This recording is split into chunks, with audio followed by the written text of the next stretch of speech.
Hey, what's up? This is Gardetrace, and we're back with another anime review. Today, we'll be talking about a rather polarizing series that you either love it or you hate it. Where do I stand? Let's find out as I review the anime from 2012 by A1 Pictures, Sword Art Online. Link start! In the year 2022, the highly anticipated VR MMORPG Sword Art Online is released. VR MMORPG. Say that 5 times fast. 10,000 players log into the game, however, they find that they are unable to log out. Wait, 10,000 players? That's it? The game's a fucking flop! 10,000 people aren't a lot of people. This game wouldn't even be breaking even. But that isn't the biggest concern here. The players are teleported to one spot where the game's developer, Akihiko Kayaba, appears to tell them that he purposely made them unable to log out. To exit the game, they must beat the bosses of Aincrad. They must clear all 100 floors of Aincrad to beat the game and be able to leave. If their hit points reach 0 in the game, they will die for real, as the nerve gear they wear to play VR MMORPGs will fry their brains. Anyone in the real world trying to remove the nerve gear from a player will result in a player's death as well. The concept of being trapped in a video game has been done before, like with the .hack franchise. However, Sword Art Online does a good job of getting right to the point of the series in its first episode, and is not setting itself up to be a boring, character-driven series like .hack Sign. However, there are issues. As a video game, it is very unbalanced and poorly designed. The complete noobs who enter the game find themselves completely clueless as to how to find the bosses and advance to higher floors. They are reliant on info brokers and beta testers to figure out what the fuck they're supposed to do. Many beta testers don't help the newcomers, not that they have to, so they get a bad reputation quickly. The players are all dumber than a bag of doorknobs, as they're too fucking incompetent to get their shit together. It's like they've never played video games before. Other fucked up features would be the fact that there isn't a class system in this game, and everyone uses close range weapons, and their strategy is just to Zerg rush every boss, which would get really boring in a game. Also, there are certain areas that prevent you from using certain items to escape with and trap you with hordes of enemies who will proceed to wreck your shit. Even without the threat of real death, that would be incredibly annoying to any player. Which brings me to our protagonist, John Cena!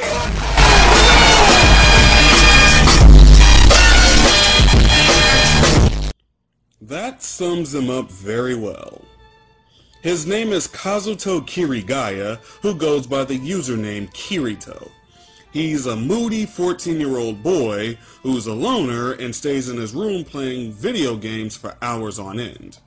He was one of the beta testers for Sword Art Online, and he was so good he made all the other beta testers look like a bunch of noobs in comparison. His stats from the beta test actually carried over to the actual release, so he has a power level far beyond that of other players, like how Frieza is compared to his minions. As the loner that he is, Kirito is a solo player and traverses the game without joining guilds, except for that time he did join one, kept his power level a secret, and got them all killed. Kirito adds to how unbalanced this game is as he gains levels, items, and skills faster than those who are in guilds. Items are distributed among guild members who take part in a battle, and the one who lands the last hit gets a bonus, which works against teamwork. Kirito, being solo, gets to take all the loot for himself, and others don't take his approach because of the fear of real death. Kirito claims that his methods aren't very efficient, however his power level says otherwise. Vegeta, what does the scouter say about his power level? It's over 9,000! Kirito is very much the John Cena of SAO, as he's just as much of a fuckboy buckethead as he is. Everything goes his way, logic be damned, like when he is tanking hits from 6 mid-level players as his hit points regenerate faster than they can damage him. Kirito is suffering from a tragic case of the Mary Sues, as he is depicted as a walking god of badassery with no equal. This guy is the epitome of a wish fulfillment character, and that makes for a rather boring protagonist. There is really no tension with him because he is able to go as far to breaking the rules of the game and doing shit that goes against the game's coding. He is a walking, talking game shark. Also, his personality is rather bland, and he isn't even interesting enough of a character, not counting his Mary Sue status. As a matter of fact, he is the guy who gives beta testers a bad name. His motivations are really stupid, and he seems to spend most of his time bullshitting instead of being more active in trying to beat the game. So many issues with him could be avoided if he weren't such a douchebag. In the game, he's known as the Black Swordsman. Kirito, dressed in black, one-handed, no shield.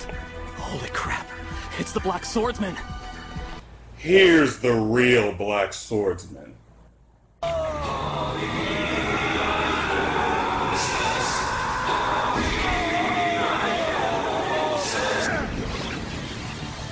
You can't compare this edgy 14-year-old twat who battles monsters in a video game to Guts, a guy who has literally been to hell and back and battles real monsters while everyone else shits their pants in fear.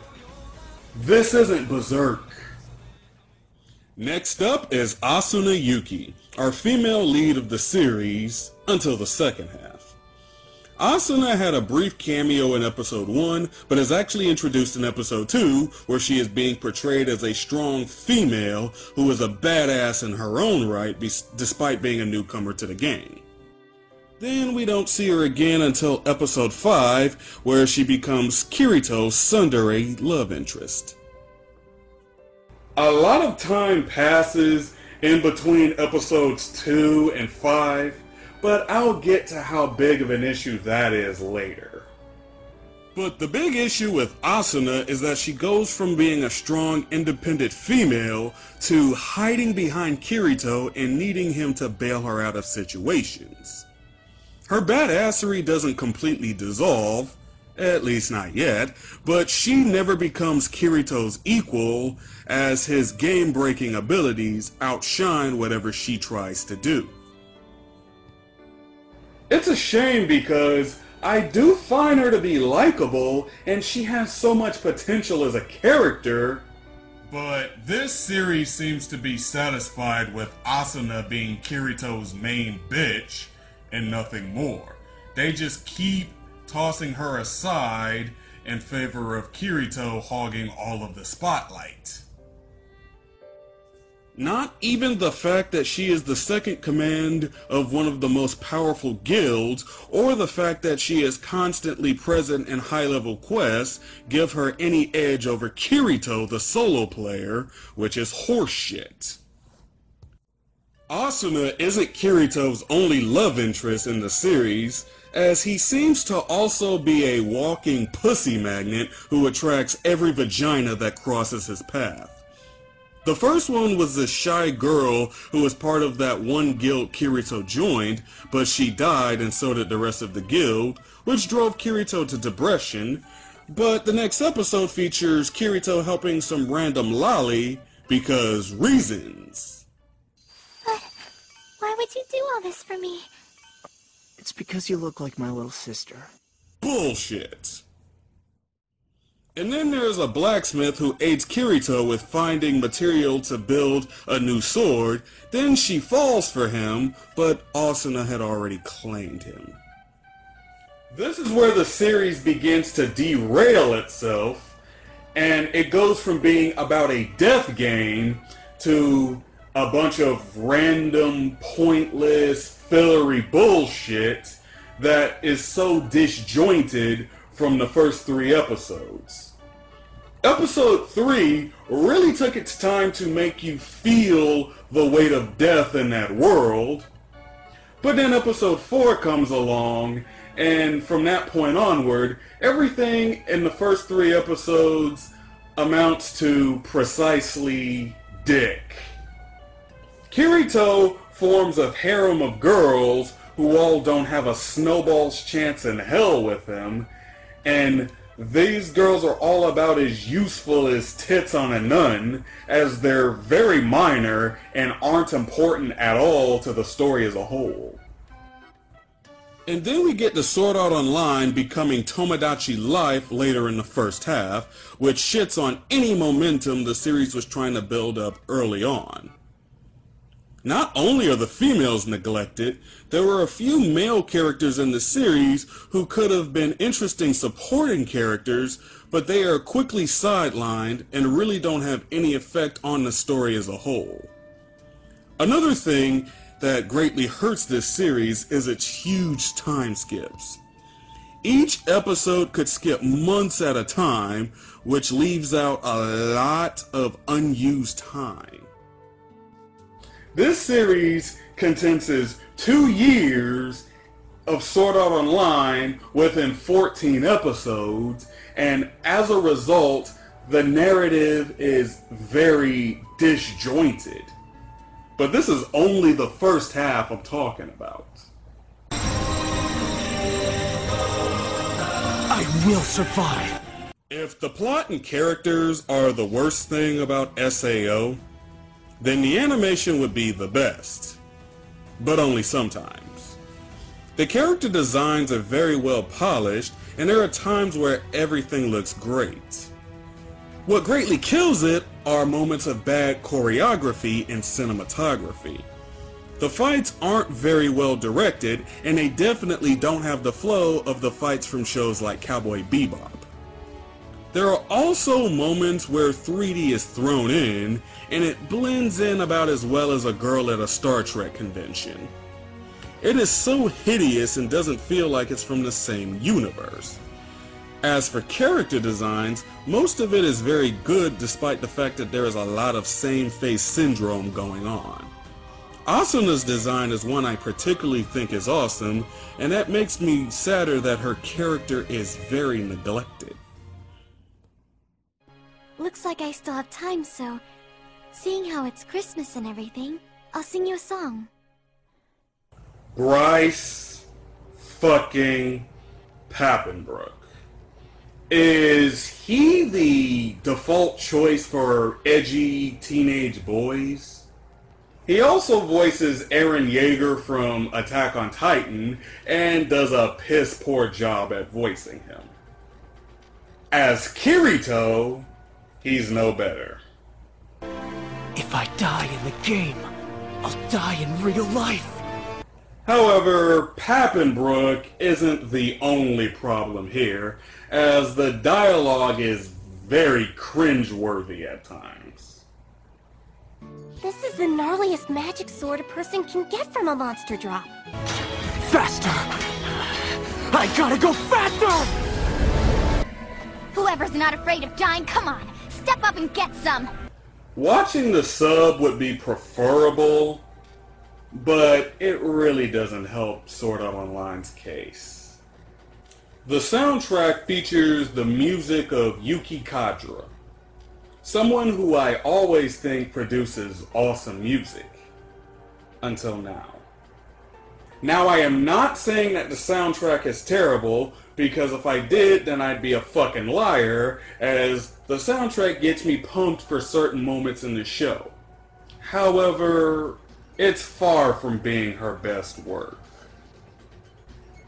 Her songs from other series such as the Dot Hack franchise, Madoka Magica, and Tsubasa Reservoir Chronicle have more awesome tracks than I can even think of at the top of my head, and her work in Sword Art Online just feels very underwhelming in comparison. When it comes to Yuki Kajira tracks, none are better than A Song of Storm and Fire from Tsubasa Reservoir Chronicle.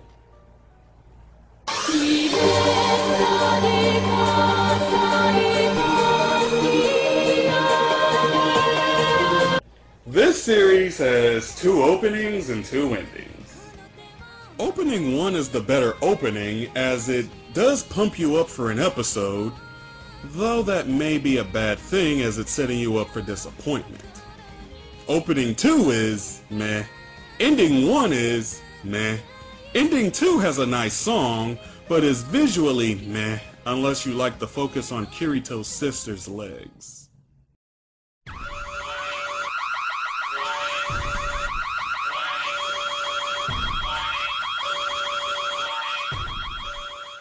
During the later part of the first half, Kirito and Asuna find a little girl in the woods named Yui, and she thinks they're her parents, and they adopt her.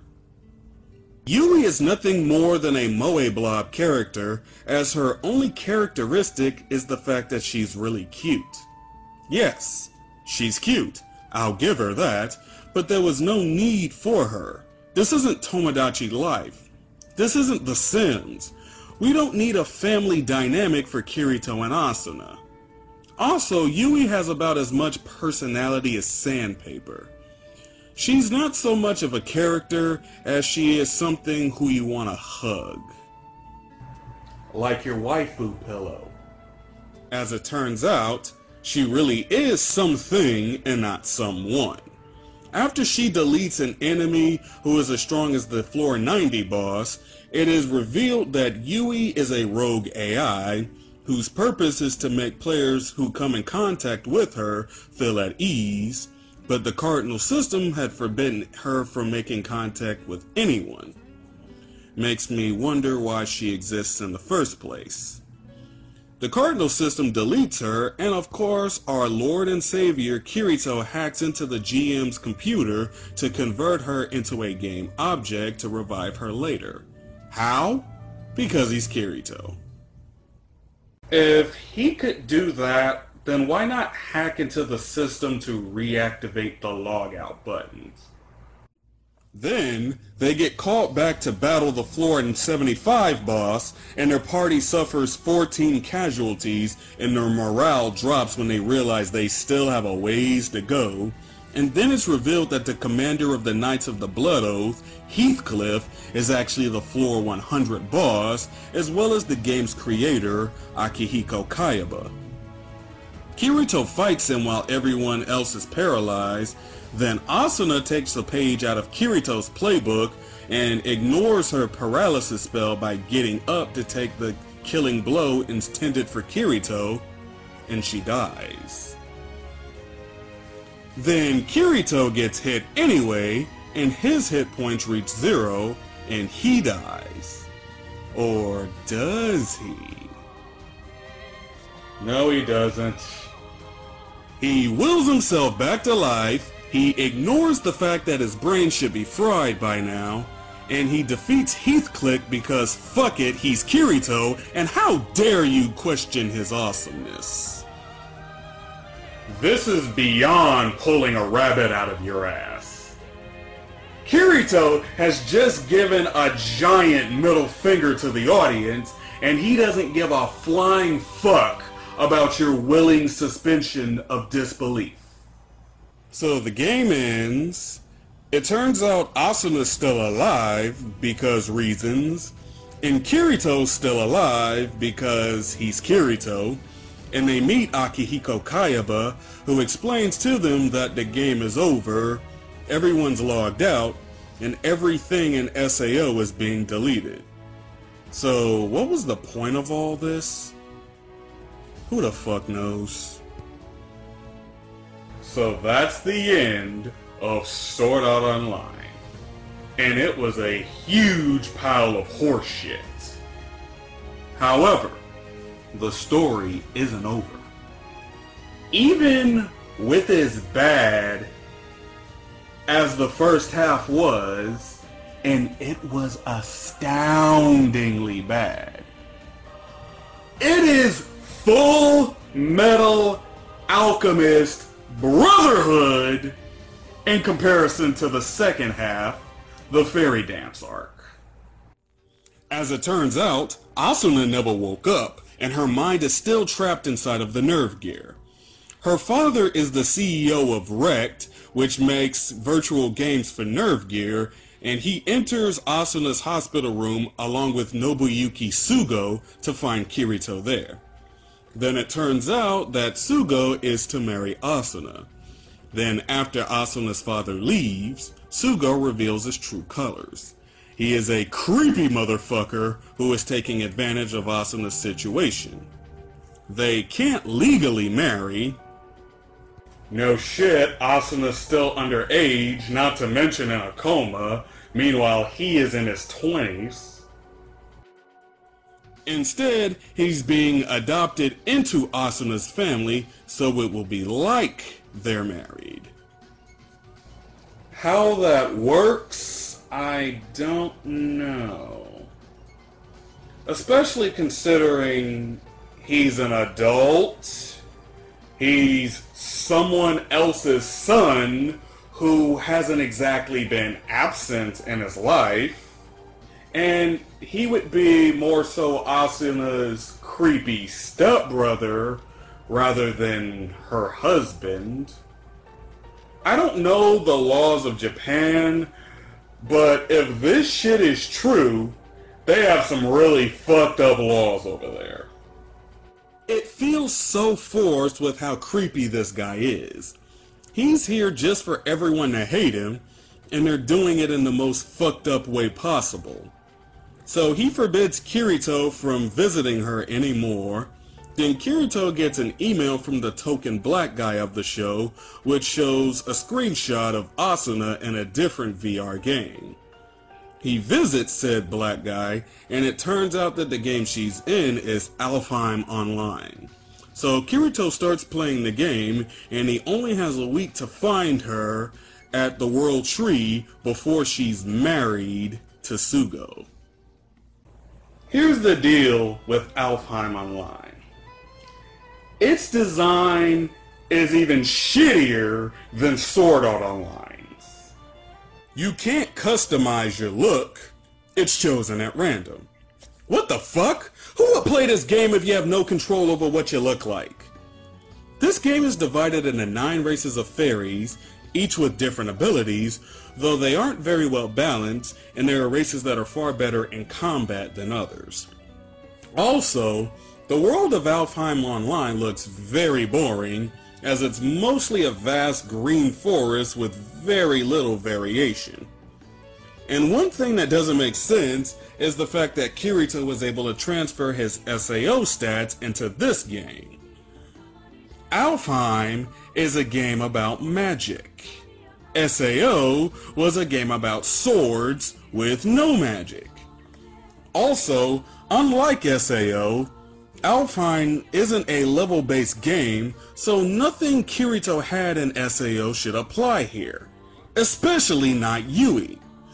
Yui's heart was the only item that carried over to Alfheim, and he was able to restore her completely. Then she becomes a fairy and is basically Navi from Ocarina of Time, only useful. How she can exist in this game's coding is bullshit, and she serves as an ex machina who can access classified shit so that Kirito can progress through certain areas. But I should be used to Hack's bullshit by now. Remember what I said about Asuna not being the lead female in this half of the story? Well, all of her badassery is thrown out the window and she gets reduced to a fucking damsel in distress. This show has already been very chauvinistic, with Kirito one-upping Asuna at every turn. Now the show has been reduced to being a misogynist pile of shit that constantly mistreats its female cast members. We have Sugo in this game where he has taken 300 SAO survivors, Asuna included, to do some sort of brain manipulation experiment. In other words, some really contrived bullshit. Asuna tries to escape, only to be tentacle raped.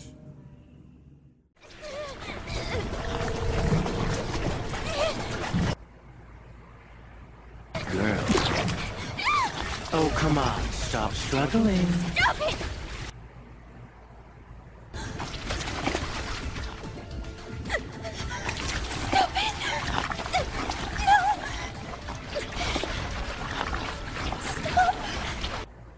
What the fuck is this? Why do those things exist? Why do they have to be gross tentacle monsters? What was the thought process of this? Who approved this? Who thought this was a good idea? How long are they gonna keep treating Asuna like shit? This is a sick mind at work here. Speaking of sickness, the role of lead female goes to Kirito's little sister Suguha. She plays Alfheim online under the username Lifa, and she meets Kirito in-game. How she didn't immediately realize he's her brother, especially considering he looks just like him, and his username is ridiculously close to his real name, is astounding. She is one dumb fuck if she can't tell it's him. As it turns out, they aren't really brother and sister, they're actually cousins. Not that it really matters. I'm in love with my brother. What? I'm in love with my brother. What? I'm in love with my brother. What? I'm in love with my brother. Say what, bitch? Suguha has fallen in love with him, and she tries to forget about him by falling for Kirito, who she is unaware is the same guy. But even without the kissing cousins angle, Suguha is a really boring character. She only seems to be there to provide fan service as she appeals to different fetishes. Breast fetish? Check. Ass fetish? Check. Leg fetish? Check. Foot fetish? Check. So many shots are focused on her in these compromising positions, and they forget to add any sort of personality to her. Name one trait she has besides being in love with her brother. Exactly. As Lifa, she's nothing but a source of fan service as well, and she doesn't do much to help Kirito reach Asuna. Speaking of Kirito, he doesn't seem to be in that much of a hurry to reach her. He spends a lot of time dicking around and getting involved in the affairs of other players, which are really none of his business. And of course, as a magnet attracts more pussy his way, in both senses of the word. Kirito doesn't have to worry about being killed off for real here, but he does have a race against the clock where he only has a week to save Asuna, so you'd think he'd have his priorities in check. When he finally gets there, he finds out that the entrance was never meant to be opened by a player, so Sugo lied about there being a quest to reach the top of the tree. So Kirito gets mad that he lied to everyone, then Yui has to remind him that they're there to save Asuna. You had to be reminded to save her. She was nothing more than an afterthought.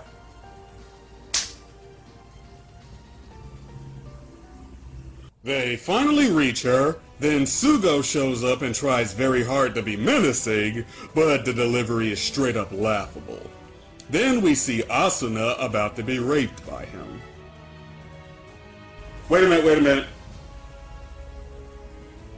They included a rape scene in an anime about video games.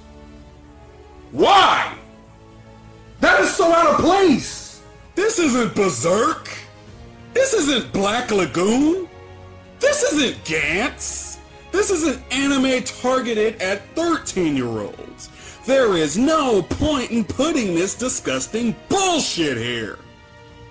Then Kirito meets the ghost of Akihiko Kayaba, and then is able to override Sugo's authority using Heathcliff's username.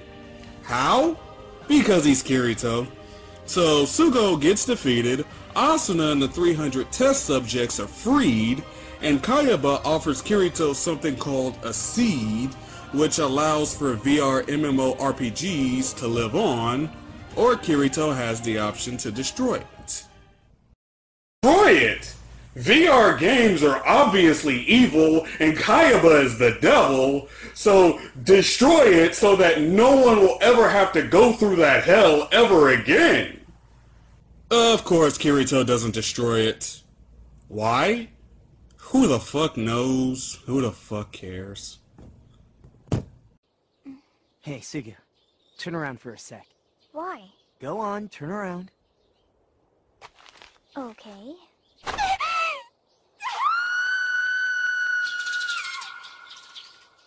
Sword Art Online takes the interesting concept of a death game and proceeds to sodomize it with an unlubricated horsecock.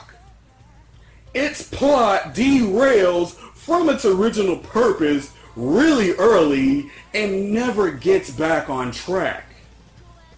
And characters not named Kirito all get treated like dog shit.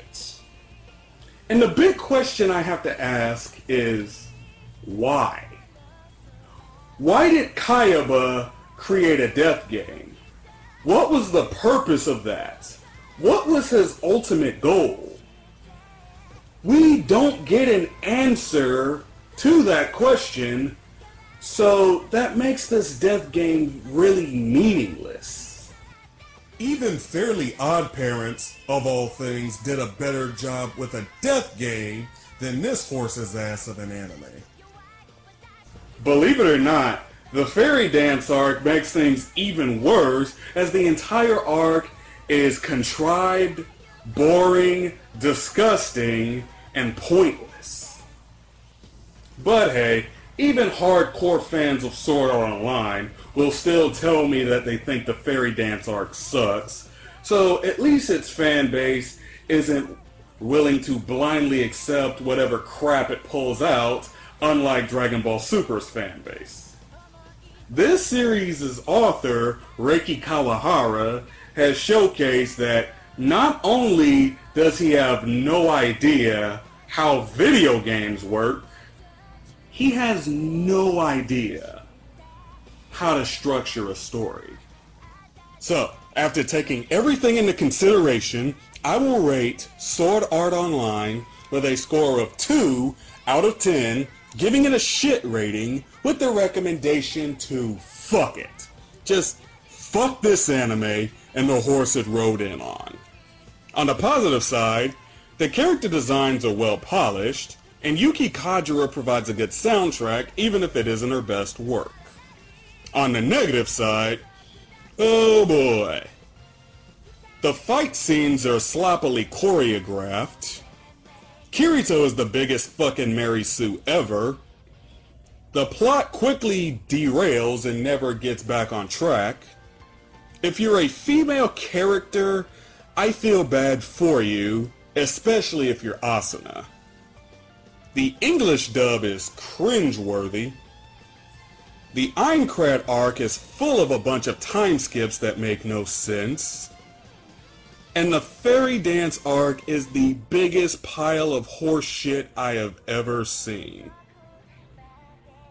Sword Art Online is licensed by Aniplex of America and is also available for streaming on Crunchyroll. Not that I recommend you watch it. For alternative anime recommendations, I could point you towards Log Horizon, an anime from 2013 by Satellite, which is also about MMORPGs, and it is a much better anime than Sword Art Online. Another anime I could point you towards would be No Game No Life, an anime from 2014 from Studio Madhouse, which is also about video games and also way better than Sword Art Online. So what I'm letting you guys know is, you have options. You don't have to settle for Sword Art Online. And that will be the end of this review. Of course, this review right here is only for Season 1 of Sword Art Online, and I will actually get to reviewing Sword Art Online 2 at some point in the future. So be sure to let me know all of your thoughts in the comments below. Also, be sure to like and subscribe for more content to come. Anyway, with that being said, that'll be the end of this video. Have a good day, everyone. This is Trace, signing out.